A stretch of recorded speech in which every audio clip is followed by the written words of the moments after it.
Magandang balita naman tayo, magpapatupad ng bawas singil sa kuryente ang Manila Electric Company o Meralco ngayong buwan. Samantala, nais naman ng Department of Energy na busisiin ang pinapasok na kontrata ng power distributor dahil sa pabago-bagong halaga ng ipinapataw nito sa mga consumer. Balikan natin ang balitang yan sa report ni George Bandola. Bababa ang halaga ng kuryente ngayong buwan ng Mayo, sabi ng Manila Electric Company dahil ito sa mga ipinatupad na hakbang ng Meralco noong buwan ng Abril tulad ng pag-ooperate na ng dalawang power plant na kinontrata ng Meralco sa ilalim ng Interim Power Supply Agreement. Nabawasan din daw ang pagkuha ng kuryente ng Meralco sa mas mahal na wholesale electricity spot market. Buti na lamang meron kaming mga pinatupad na hakbangin na sa pagkipagtulungan na rin sa mga kinauukulan para maibsan yung pagsipa ng rates. Sumatotal nga, pagbawas sa singil ng kuryente ang mararanasan ng ating mga customers ngayong buwan ng Mayo. Yung reduction na ito, itong bawas singil na ito, tulad po na nabanggit ko, ay mararamdaman ngayong Mayo. Ngayon, ang dahilan ho nitong bawas singil ay ang sumusunod.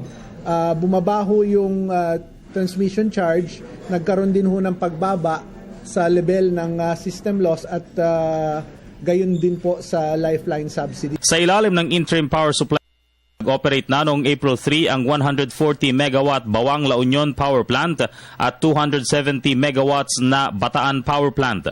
Bagamat tumaas ng 7 sentimos ang halaga ng WESM noong nakarang buwan, tila natakpan naman daw ito ng mga pagbabagong hakbang na ginawa ng Meralco.